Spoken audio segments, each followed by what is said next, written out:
I am Charlotte Kemp. I often hesitate when I introduce myself because I'm not entirely sure how to do that because I do a number of things, and uh, and I love all the things that I do. So it's really hard to say that I'm not doing one thing or another. So I am a professional speaker. I'm being very involved in the leadership of speaking organizations in my career. I am also a futurist. And I also write, I coach, and I occasionally put on webinars like this one. This one is slightly different from my regular content because what I normally do is I do a webinar about a futures topic that I find to be very important. And I have done some research and I want to share that topic with people. And when we have a webinar like this, we explore the topic, we unpack it, I learn a whole lot. And then it becomes something that I can share with other audiences and clients. And I very often write a book that accompanies that particular webinar. I'm not entirely sure that I'm going to be writing a book around this because this topic is too daunting. And I know that as professional speakers, we're supposed to position ourselves as having a certain amount of expertise. My expertise is that I was born in Africa. I love Africa, and I get really annoyed when Africa is dismissed for certain reasons. And and I know that my experience of Africa being overlooked is mild in comparison to so many other people in Africa whose very real challenges are overlooked and dismissed and ignored by the world in general. But part of what really concerns me or interests me about the question about Africa also relates to Asia. And I know that I'm going to use some very broad terms here, and I apologize. I don't mean to dismiss anything, but Africa itself is a continent of over 1 billion people, 52 odd countries, as many languages and religions. So we're talking about very broad concepts. So I hope you will give me the leeway to talk about this in broad terms so that we've got a bigger picture and then we can narrow it down in our own work to something that is more tangible and relatable. But it is these big concepts that very often we miss out on. So as I mentioned, commented when Anne asked me earlier, my husband Richard and we're in Malaysia at the moment, and we've been here for almost 2 months. We're living in an apartment in KL, and we go out and do various things, and we meet with speaker colleagues mostly. We have a few adventures. Next month we're going to Vietnam, then we're coming back to Malaysia. We're hoping to get to Philippines, and if we can get to any other places in this time, we'd like to do that as well. Why are we doing this? Because we can, because Vietnam in particular is on Richard's bucket list. And because we had an opportunity this year just to have an adventure without doing our regular work. We're still doing our regular work. We can work from anywhere we have internet connection. But we had an opportunity to do this travel, and so we grasped the opportunity. And I wanted to come to Asia because I find with the speaking world and with the futures world that very often we're seeing examples come from so-called Western countries, so from North America, from Europe. Um, Ideas about speaking, the idea that speakers from those places are better or wiser or more insightful than speakers from Africa or from Asia. The idea that models and concepts and business tools that have been developed in those other places can just be brought and applied to where we are and it will just fix our problems in Africa. And there's lots of really delightful stories about how that simply won't work. So we took this opportunity for me to expand my brain and my thinking in terms of challenging the assumptions that I know I have about the world. But as a futurist, how are those assumptions limiting what I understand and the value that I can bring to clients? So we're here in Asia just to literally expand our brains and our networks and to have some adventures and meet some wonderful people. But then I thought, let's really kind of dig into this. So I'm going to share with you a couple of ideas that really intrigue me about what we're dealing with. And I'm doing this from a futurist perspective. And I'm also going to confess that there are certain things that I don't want to talk about. So, uh, when we talk about futures thinking, there are lots of drivers of change, the things that happen that cause change to happen in a country, in a region. And this acronym PESTLE kind of summarizes what those drivers of change are. So PESTLE stands for politics, economics, social issues, technological advances, legislation, and the environment. And there are other things as well that apply. There's, religious considerations. Um, there are lots of other things that apply, but that's kind of like the summary of them. This conversation is not going to be addressing the political issues that we are challenged with at the moment. It's not going to be talking about um, the war, the invasions, and the genocides. Those things are happening. They are terrible. They need to be dealt with. But this is not my area of expertise, and I'm not going to pretend to add any real value to them. But what I do also know is that some of the conversation I want to explore is not separate from, but kind of like a and there's going to be many times that I'm going to pause because I really want to say things carefully and with respect and not sound like I'm dismissing anything. Um, I want to talk about demographics and demographic changes and how our brains think about innovation and creativity. Those are very long-lasting issues. The war will come and go, terrible things will happen, but we're still going to have these demographic issues we have to deal with. And we're still going to have to think about how we think about innovation and creativity because we still need to respond to the world that we're in. So that's where I would rather focus while recognizing that those other issues are certainly very important. So let me take you to a bit of a fun conversation here. And this is about demographics and the world's population. And I honestly could sit with a big cup of coffee and spend hours on this particular website. At the end of the presentation, after I got the recording, I will send you an email and I'll have some of these links. So don't stress if you can't find them right now. I will share them. But this one is quite easy to find. It's populationpyramid.net. You can see the name down at the bottom left-hand corner. Now, what this population pyramid does is it demonstrates, and you look at it for a minute or two, it makes sense to you. So men on the right, men on the left, women on the right.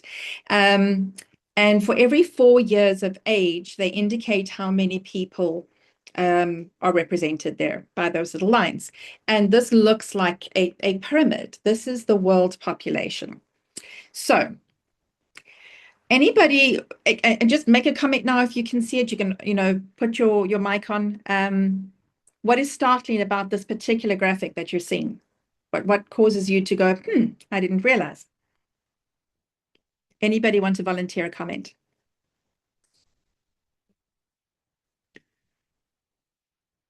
All right, let me show you. The graph on the right is the current graph in 2026, the year we're in. The one on the left is in 1970. And while the graph looks sort of similar, if you look at those numbers, they've more than doubled.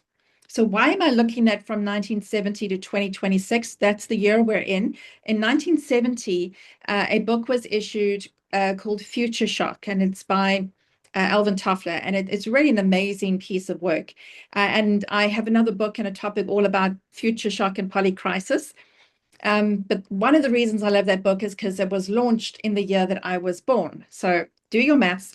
I was born in 1970. In my lifetime, in 5.5 decades, the world population has more than doubled. That means something. That has an impact on our lives and how we experience things. We could spend time just talking about that, but let's dig in a little bit closer to home. The next graph compares Africa's population, so the whole continent, from 1970 to 2026. The same sort of shape of graph, and again, you can see the numbers go from 365 million people to 1.5 billion people in 5.5 decades.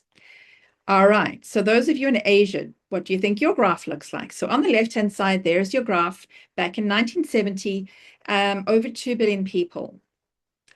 Your graph doesn't look like that anymore. It now looks like that. That is very interesting because while your population is still growing, the rate of how Asia's population is growing is vastly different. So if we compare the two in current now this year, Africa has this really wide base. More and more children are being born into Africa than are being born into Asia. That implies that over time, Asia has an aging population and Africa has a young population. That implies that there are going to be challenges in the future. Anybody want to suggest what any of those challenges are? If you want to put into the chat box, I'll have a quick look here in the chat box. So any comments about what this could mean for Asia if your population is a little bit smaller at the bottom? And I see you sharing LinkedIn links, which is great. I always love that. All right. Any ideas? What is the difference here? What is the implication? I can't be the only one with opinions on this particular meeting.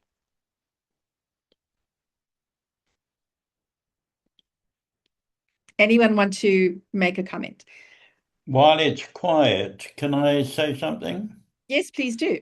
It seems to me, at first glance, it seems to me that Africa's in a situation with a young population growing through. Asia's in a situation with a retiring population and over the next few years, and no young people to work and raise the money that's going to be needed to support the older people. And as an older person myself, I would be rather worried about that. Well, luckily you live in Africa, not normally in Asia, but yes, exactly. Thank you. And that is the implication. When we have a lot of younger people, broadly speaking, we need to make sure that they are educated well, that they can find jobs, that they can earn money, that they can take care of their families. And how do we create enough working opportunity for people in Africa? Whereas Asia doesn't have as many younger people coming into the market than they've had in the past. And that could mean that schools will close, that there will be less in taxes, that there will be fewer young people to take care of those older people, and that maybe, broadly speaking, we need to lean in a little bit more into the kind of technologies that we need to take care of older people that we wouldn't need to do in Africa. I've always found this kind of frustration when I've looked at in South Africa at home when somebody brings in a new technology and it's very efficient and it's automated and 50 people have been put out of a job because of it. And I'm going, well, that's great. That automation is great, but that doesn't actually help Africa. It doesn't help South Africa. It doesn't help those people who are now unemployed and can't take care of their families. And there are fewer taxes. The only people that efficiency is actually serving would be the people who own the business who now don't have to pay wages and just have to maintain a machine. So we have different requirements in these two areas. And comment, too many children in Africa are often without access to education. Absolutely. Increased global migration. And that is a huge question. When you spend time later on this website, not now, because then you won't listen to me. When you go to this website later, they do have some other graphics at the bottom, and then you'll start thinking about other things. So have a look at those migrations as well, because that is really interesting. Devesh, hi Devesh. You're saying Asia will be aged in the next 2 decades, while Africa will be ready to support the rest of the world. We certainly hope so. And would be interesting to see graphs with added dimensions of pandemics. Yes. And there are some other interesting little tweaks from that. COVID didn't have as much of an impact on the overall graphs as we might have expected. But yeah, there are some very interesting things. It's an amazing opportunity for work migration between Africa and Asia. Yes, it is. And who's taken advantage of that? China. There are and I mean, obviously, lots of information, and I don't have all the data here, but I do have some of these narratives and these stories. But there's one particular project in Kenya where China has come in and they're developing certain infrastructure for Kenya, and new schools have opened, and young people are going to these schools and being educated, and they're learning Chinese. They're speaking fluent Chinese in Kenya because China is invested in there. So China sees that kind of connection. And if we have time at the end, I'll show you a few more graphs about like Malaysia itself and Asia, China and Japan and their graphs. All right, so there are opportunities. When I first heard about this, when I first started studying futures thinking, the term was proposed that there is in Africa a demographic dividend. So there's an opportunity at a certain point in the future when those young people are educated and become productive and are earning and adding to the economies of Africa, that it will pay off greatly for the continent. That same demographic dividend could actually be a huge liability if we cannot educate those people, if they do not have opportunities. That would be disastrous. So that is something we have to, when we look at data, it's not just, oh, good or bad. It really depends on our perspective and what we're trying to achieve with it. So context is essential. All right, so let's carry on a little bit. The question I'm going to ask you just to think about here is what surprised you the most about looking at those graphs? What made you feel a little uncomfortable or question things that you might not have thought about? You can pop that into the chat box if you like, but I want you to think about that in the future. When we look at these really big pictures, and normally my work is a lot more granular. It's like, how do you develop your thinking so that you can develop the challenge that you have in your workplace this quarter? Okay, this is a much bigger conversation, but we do need to all expand our brains. But what surprised you the most just looking at those demographics? But let me show you a few more. We're looking at the relative demographics of different regions. But we also need to look at population density. And this graph, very broadly, the paler parts of the graph show places that have lower density. So there are fewer people there. And the darker places have higher density. There are more people in those areas. I think Hermine is here from Namibia, and I think Namibia is like the second or third least dense place in the entire world, but absolutely one of the most beautiful. So let's dive in a little bit more. As we look at this, you can see that in Asia, some of those areas are a lot denser than parts of Africa, and that's an important thing to note as well. And India being one of the highest. I think I saw a graph somewhere the other day, a map, where they had a circle around this, like around India, but a bit broader, saying that, like, I don't know, something ridiculous, like over 50% of the world's population are just in that part of the world. And that really gives you a bit of perspective about the people in the rest of the world and what is going on. But let me give you another perspective as well. I don't know if you've ever encountered this.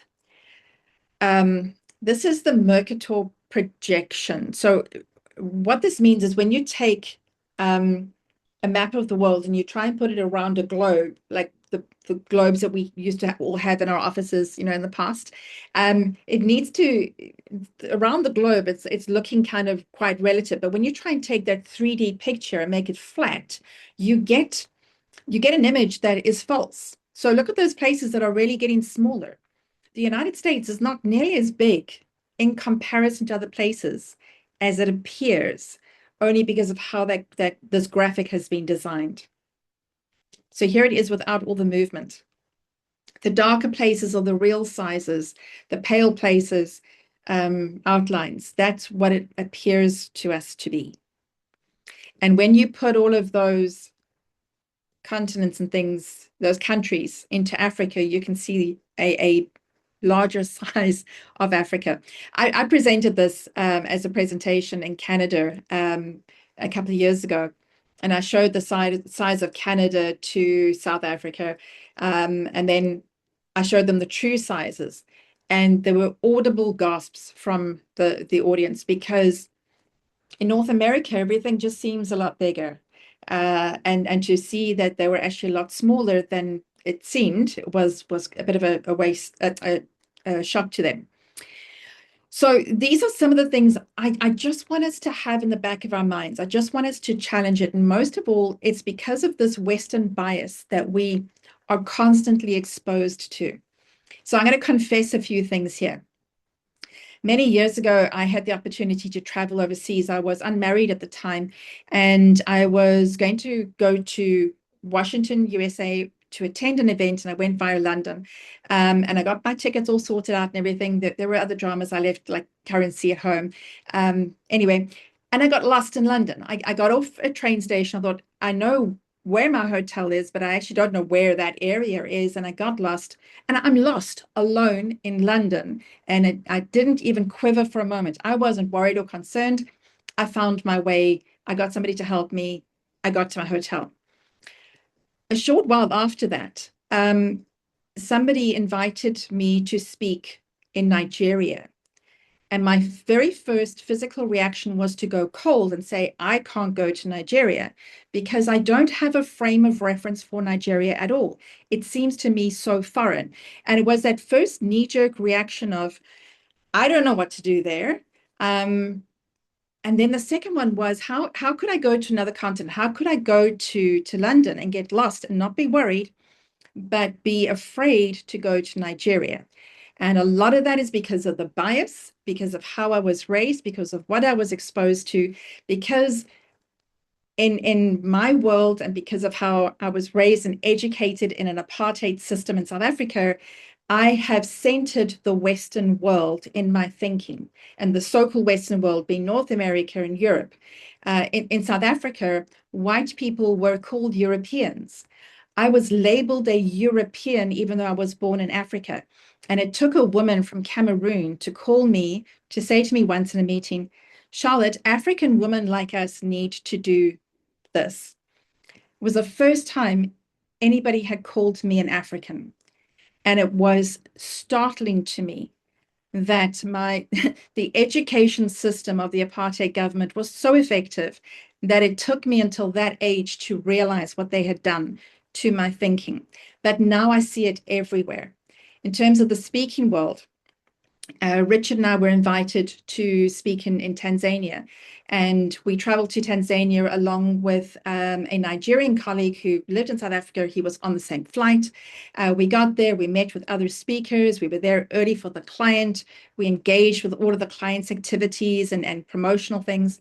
And then the client took us out to dinner. And as he's driving back, he stops by a big billboard on the side of the road. He's very entrepreneurial. He owned the billboards and he's advertising his own conference on his billboard. And the big picture of the main speaker, the headline speaker, was an American whose name I had not heard, and I've still never come across this person. But in Tanzania, for this conference, the American speaker coming to Tanzania was the big headline. The people coming from South Africa and Nigeria and others who'd driven there, arrived there early and worked, we weren't as important as the American speaker. And 2 days before the conference, the American speaker's people contacted the conference people and said, no, he's not coming. It's not worth it. He's not going to earn enough money. And he pulled out at the last minute. And for me, that was like a pivotal moment when I decided we can't put up with this anymore. We can't just give into this bias, this centering of everything that is in North America and Europe and assume that it is right because they're telling us that it is right. I did go to Nigeria, by the way. Richard and I went together. We had a fantastic time. We went back again. I think Nigerian people are some of the loveliest people, and I would love another opportunity to return there. And I have also confessed that everything that I know about the United Kingdom comes from my 2 short visits to London and whatever I've learned about on Midsummer Murders. And apparently that's a bit of a bias as well. So, we really need to be aware of how we think about these things. And here's another one that really, really upset me when I discovered it. They talk about Africa being poor and the starving children in Africa. And Africa's so behind in so many things. And do you want to know the reason why?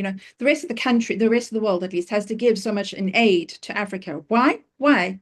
Because that green arrow is money coming in, $3 billion coming into Africa. This is based in 2017. There is a report for it, and I'll send you the link. But look at all those other arrows. That is money leaving Africa, taken out as loans to other governments, illegal logging and fishing, money coming out in terms of multinational profits, where they're just taking the profits right out of the country, the continent, where they're taking out the minerals and other resources out of the continent. Africa is not poor. Africa is wealthy. Africa's wealth is being extracted for the benefit of other places in the world. One of the most ironic stories I heard was Burkina Faso. It's kind of up in the bulge there, West Africa. It was a French colony. And the French government owned a whole lot of mines and operations in Burkina Faso, and they got a new president, and he put his foot down and he said, no, why should these things, why should the value be taken out of Burkina Faso and sent to France? Why? And why do we have to speak French and teach our children French in school and wear French style clothing? And so he nationalized a whole lot of things, and there was a huge uproar, and it affected the French economy. It affected the French economy to the point where, in one of the diplomatic conversations between France and Burkina Faso, the comment was made, if you will just give us our profits back, then we can keep sending you aid, which is really ironic because we don't need aid if you stop taking the money out of Africa. So before I go on any further of a rant, I really need us to challenge this. I know I'm talking about Africa and not about Asia, but we have inherited so many frameworks about how we think about things. And until we have the courage to face them and question them, we're going to be victim to them. And there are far too many people and far too many countries that are victims to other parts of the world where we should stop doing that, where we should challenge it. And this is just one of those examples. Okay. My question to you, you can put into the chat box, what is the bias that bothers you most about Africa, about Asia, about your country? What is the thing that really, really bothers you? Yeah, Freddie, total exploitation there. There's an international bias against locals, Asians, and African population. Absolutely, absolutely.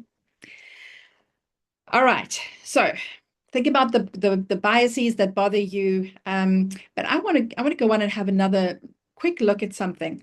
I want to look at innovation, because when I was exploring this, one of the interesting comments that came up, a colleague of mine does a lot of work about innovation, and he said almost in passing that a couple of innovation professors from a university in Germany had come out to Africa to do some research and to work on a project here. Why did they go to Africa? Well, because everything worked in Germany. Everything worked. So there was no need for innovation. All there was optimization. So they had to come to Africa to discover something. And there are so many innovations in Africa that are really quite fascinating. So I want to look at that a little bit more in a moment. Mimi, hi, I'm Western, but I've been in Africa and Asia for 20 years, terribly bored by the fact that their thought leadership continues to be seen as better when it comes from the West. Yep. When there's so much wisdom in the global South. You're absolutely right. That there is incredible wisdom, and there are pockets of people around the world who are realizing that and saying that our technology and sophistication has separated us from a sense of reality about the world, and that separation is a very thin veneer. And when things break, people don't know how to respond, because people are just not in touch anymore with the wisdom that has been inherited. Anything that is ancient is either kind of mocked like a novelty, like it's something that you can put into a fortune cookie, which is apparently not even Chinese. but it's kind of like it's reduced to something that is entertaining, or it is dismissed as something primitive, rather than valued for real wisdom. And that for me is incredibly offensive. All right, we're going to look at innovation. I do try not to be too ranting, but sometimes I do get really annoyed. Okay, so I want to look at some things in African Asian, and I've just picked up a couple of different topics. I just want to like point out a few things very broadly about them. So we're going to look at education and how it compares. So in Africa, a lot of space, a lot of distance between people. There's not a lot of infrastructure, which means that education in Africa is very often informal and adaptive, and that their biggest priority is being able to reach all the students. Whereas in Asia, some of what they're looking at is predictive analytics and investment in education and optimizing and preparing students for the future. When we look at power and energy, there are lots of places in Africa where people are off grid, where energy is decentralized, where people have to access energy in other ways, and they have to make use of old traditional ways of getting energy, or solar energy, hydro, etc. In Asia, we got large scale and centralized energy. What is very interesting right now is that with the energy crisis, the oil crisis, because of the war on Iran, there are parts of the world where they're having to make decisions about accessing energy. And the person who was listing how all the different countries are responding to it, apparently in Vietnam, I think, they're Sri Lanka. Wednesdays are now a public holiday. Not this Wednesday, but every Wednesday is a public holiday. Schools, government, universities are all shut, only emergency services, because they need people to stay at home and not use fuel because there isn't enough fuel reserves in the country. So this person is listing how all the different countries are responding. Then he gets to South Africa and he goes, oh, no, wait, they had that already. So in South Africa, we've learned how to deal with not having enough energy and how we need to respond. It is a frustration. It is something we need to overcome. But we've had to be innovative in how we respond. That's one of our lessons. Financial inclusion. One of my stories that I speak about almost every time I speak about innovation in Africa is M-Pesa.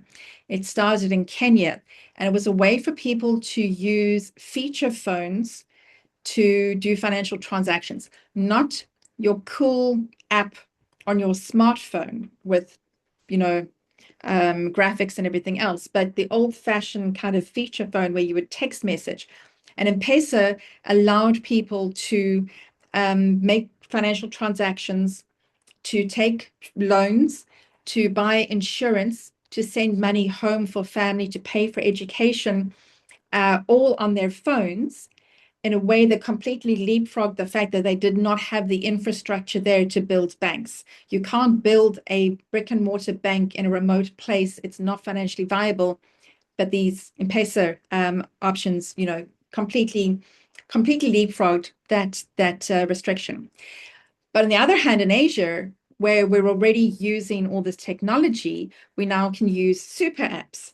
And a super app is what, you log in, you're able to do everything. So Alipay is one example. And Rich and I both have Grab on our phones, and we can order food, and we can order deliveries, and we can buy other things. You can do all these things on your app because now it's been integrated, and it's at scale.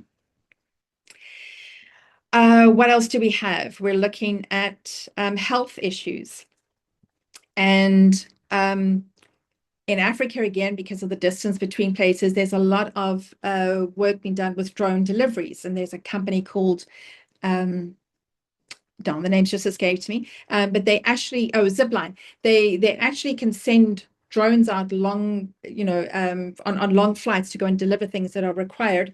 And I went to a technology conference a while ago and saw that they've got these augmented reality training systems. So if somebody is in the field and they need to deal with a medical emergency or a veterinary emergency, and they don't have that particular training, they can pull up on a device, an augmented reality uh, application that will talk them through the steps of actually doing that health thing that they need to address, which is amazing. It's an amazing use of innovation and technology that allows them to do that.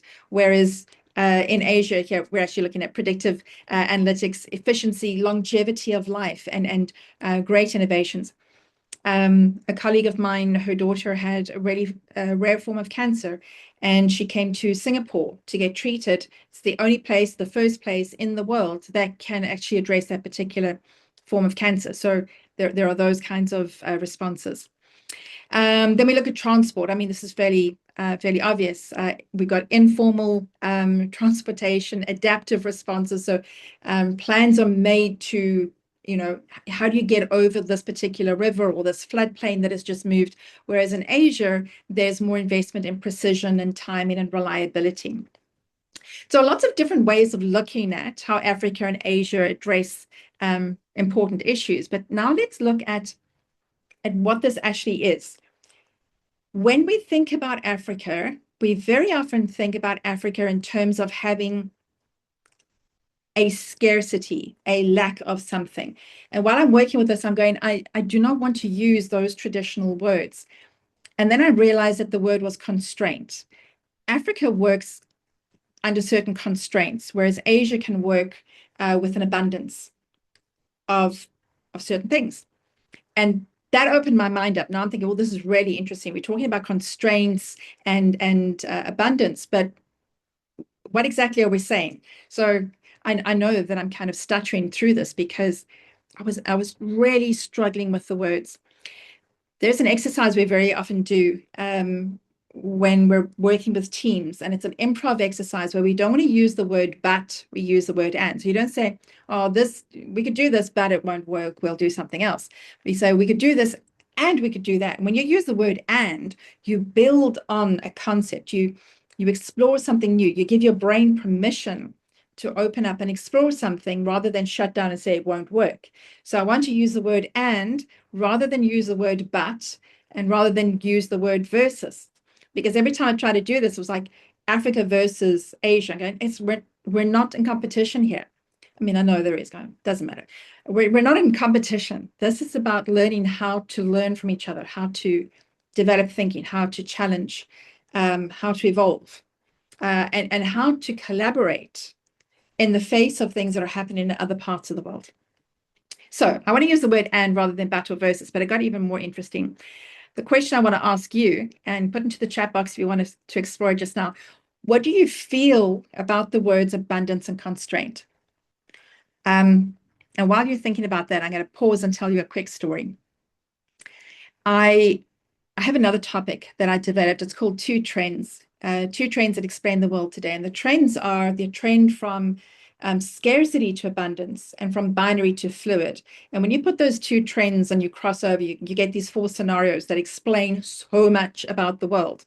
Everything that we're struggling with is we don't have enough, or there's a whole lot of, or it's right or wrong, black or white, yes or no, or the world is a lot more fluid and there are many different ways of expressing things than those very sharp binaries would imply. When you put that together, it's a very, very rich conversation. Anyway, so I've got a book, I've got a webinar, and I was putting some content out and I sent it, and I'm always on LinkedIn and connecting with people on LinkedIn and sharing ideas. And this somehow ended up on somebody in Nigeria saw my message to him. And he turned it into a lecture.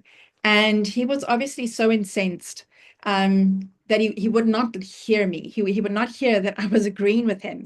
He just felt like, here's this white girl from South Africa, and I'm going to tell her what it's truly like in Africa. And I felt for him, but I also felt frustrated that we couldn't have a conversation about it, because he was saying, here in Africa, we never had scarcity until the colonialists came and told us and took things from us and then put us into these systems. And now we have scarcity. And I do broadly agree with him about that. But when we look at scarcity and abundance, or abundance and constraint, there are other ways of looking at them. So I invite you to consider this. When I started putting this presentation together, I was looking at Africa under constraint, Africa being innovative under constraint, and Asia being innovative under abundance. But then I asked a few other questions. When we look at technology, Asia's got an abundance of technology. It's flowing. We're optimizing. We've got super apps. There are things we can do here. It's amazing in Asia. And Africa uses technology, but there isn't as much access to technology. So it's under constraint. When we look at land size, technically Asia, the bigger, broader definition of Asia is bigger than Africa, but both very large land masses, a really huge part of the world that we're looking at. When we look at infrastructure, Asia's got better infrastructure, more access, more integration, transportation, everything else. Asia's more infrastructure than Africa. When we look at demographic potential, Africa has more potential than Asia, even though the population is bigger, but Africa's demographic potential is with those young people, that potential dividend. So there's a lot that could happen. When you look at the natural resources, Asia has more fossil fuels than Africa, but Africa has more mineral wealth from the other minerals than Asia. And then you can look at, the future workforce. Africa is potentially a bigger growing workforce than does Asia. So all of a sudden, those definitions of who is constrained and who has abundance suddenly have to be redefined. Because it's not as simple as that. It's not as simple as that. So this raises questions. When we're thinking about innovation, we need to be asking questions now. So under constraint, the question is who is being excluded? I attended a presentation in Cape Town some time ago, and it's a small tech company, and they designed some amazing technology, also about financial inclusion. And the young man who was speaking about it, and was all young people in this company, and they all were wearing jeans and t-shirts, but they were like a really sophisticated tech company. And he said, when we started, the investors wanted us to improve, applications and deliveries and things. He said, I could not spend my life trying to optimize your pizza delivery getting to you 20 seconds earlier. I wanted to design technology that would address the 99% of people who do not have access to the technology in Africa. So who is being excluded? That's the innovation question. Under a situation of abundance, then how do we make this better? Those are the questions that we can be asking. Another question is, under constraint, how do we make a better system? If the system doesn't work, how do we make a better system versus optimizing the current system? And as a futures concept, this is essential. There is so much best practice and business school, case studies of examples about how things should be done, where we need to say that really worked well in 1970 or in 2010. But it is no longer relevant. We cannot keep optimizing a current system if the system is faulty. We have to make a better system. We have to make a better model, a better decision. We've made choices. Better choices need to be made. And that's an innovation question. And then under constraint, how can we become more efficient and more creative versus under abundance? The innovation question becomes, how do we scale and how do we build in redundancies? South Africa has no redundancy in terms of power generation. We would like that situation, but we don't have it. So we need to be more efficient, or we need to be more creative about how we use our power. So you can see the whole time these innovation questions are not as simple as just doing something better or more novel or making a product look cool. It has to be a different way of thinking. And we learn that from Africa and from Asia. So a couple of quick questions. What are you most curious about? This question for you. What are you curious about exploring in terms of innovation? But I'm going to leave you with a few other futures questions. The work that I actually do is helping people develop thinking fit for the future. And that word fit stands for foresight, insight, and transformation. So foresight is the futures thinking exercise that we have. the future's tools, the future's conversations. The insight is realizing how we frame things, how we've centered certain things in our lives, the biases we have, and what we do or do not like about ourselves, about our organizations that might need to change. And if it changes, then it's transformation. We're going to be changing anyway. We're going to be challenged anyway. We may as well transform intentionally into something better. So that's the work that I do. So the questions from this conversation is, what demographic assumption are we making that may not hold? I know that's a huge question. Like, I'm not expecting this is not a government decision here about, demographic assumptions, but we can look at the same sort of thing. I work with an organization that has a leadership succession plan crisis right now. That's a teeny tiny demographic assumption. They assumed that people would step up, and it's not happening because they haven't had the foresight to develop that. How are we failing in our foresight by making assumptions about the people that are available to us? Second question is, where are we innovating from comfort instead of from necessity? And that's a challenging question because we all pursue comfort. We'd like to have comfort. It's a relief to have comfort. But when we are too comfortable and we don't challenge ourselves, then we will miss things. Partly why Richard and I are here is to discomfort ourselves. And boy, have I been discomforted. I apologize, Richard. But that allows us, that it changes our frame of reference. It changes the circuits in our brain, and it makes us see things differently, and that makes us innovative. So where are we innovating from comfort instead of necessity? And who are we not yet in conversation with that we should be? Are we not talking to younger generations because what do they know? Are we not talking to older generations because they're so out of it, what they know is irrelevant now? Are we not talking to another country? Are we not talking to other people in the broader part of our industry? And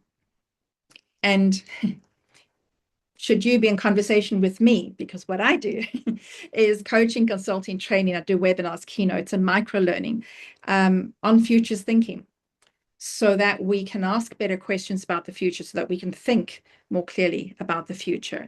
And when we get that right, then we get to not compete, but to co-create, and not just whatever happens next, but we get to co-create our preferred future.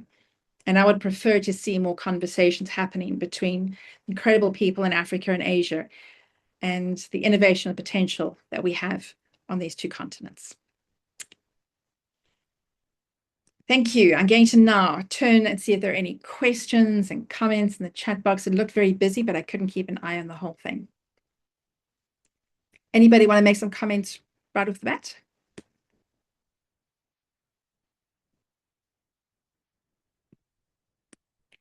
We're all friends. Speak up. You can.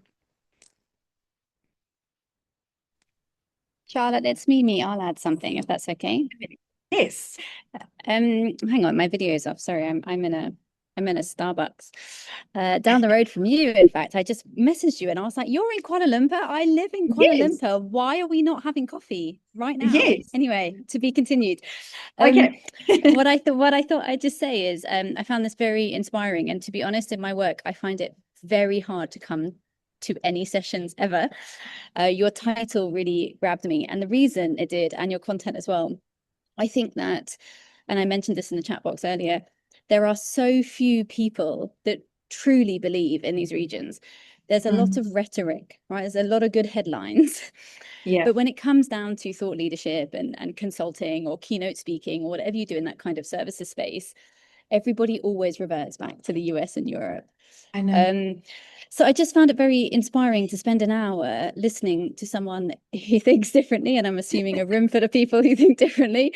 So yes, that's what I wanted to add. Thank you, because I think if we could, I've no idea what everyone on this call does, but if we could work together, Yeah. we could make progress, because it's time, right? It's time for the thought leadership and that leadership to shift across the world to the global south. Yeah. And thank you for sharing this today.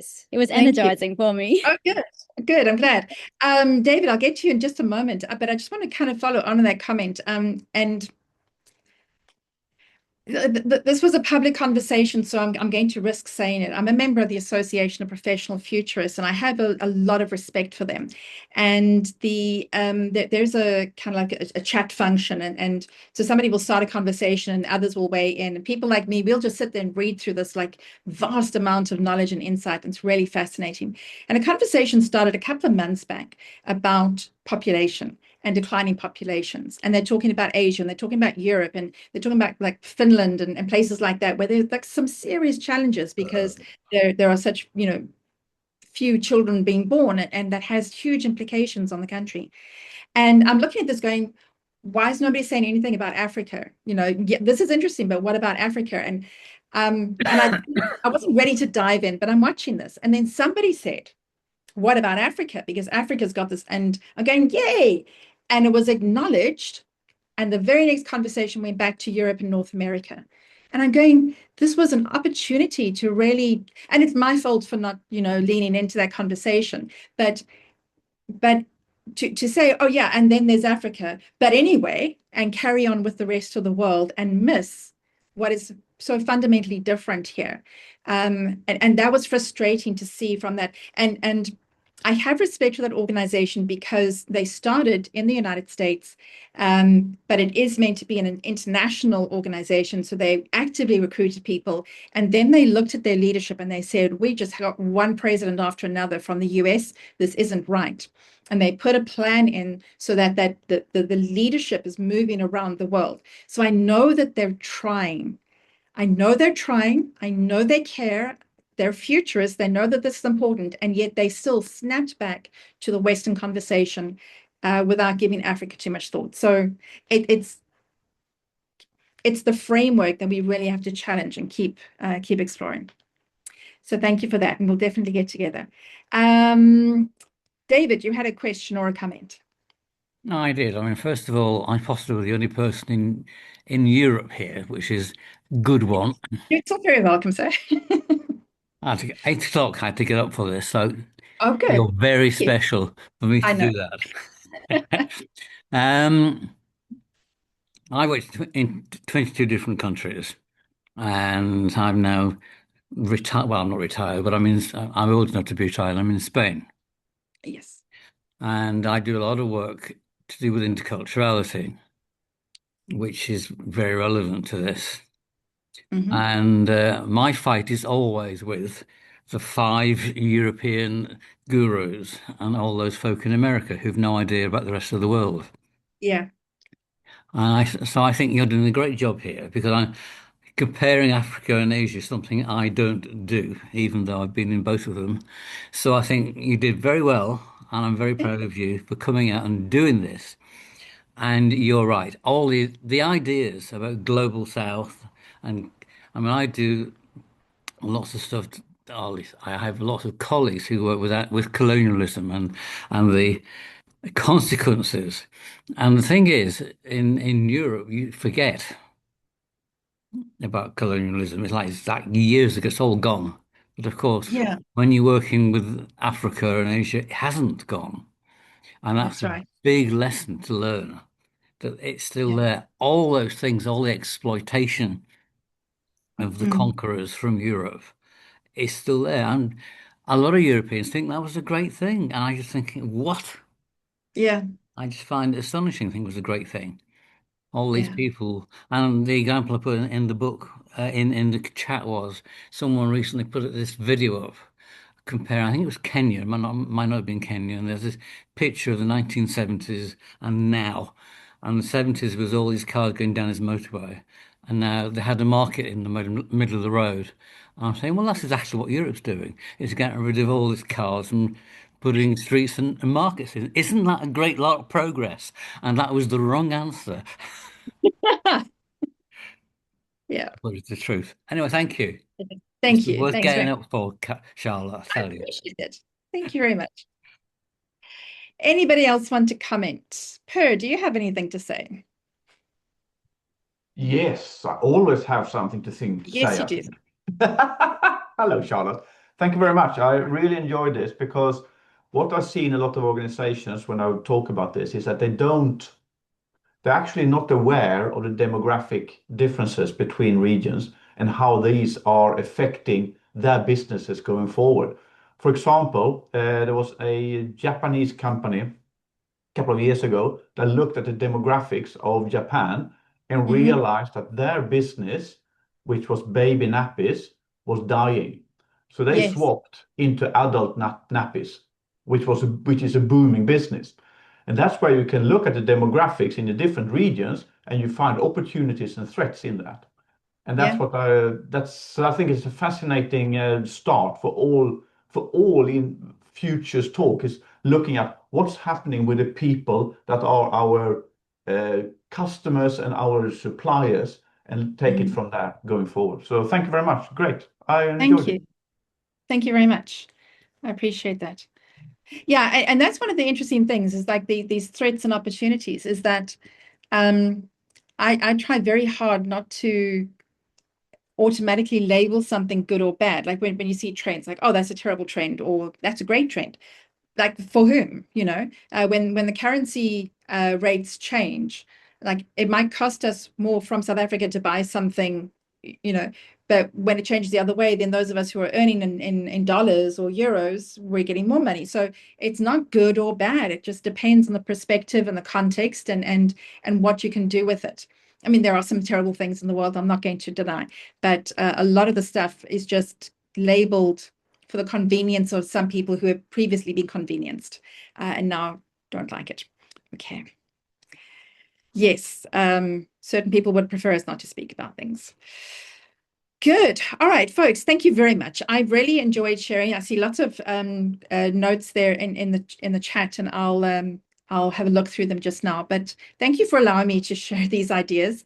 Like I said, they have been challenging because growing up as a white South African, there's been so much about racism that we've had to learn and unlearn and discover and realize and confront.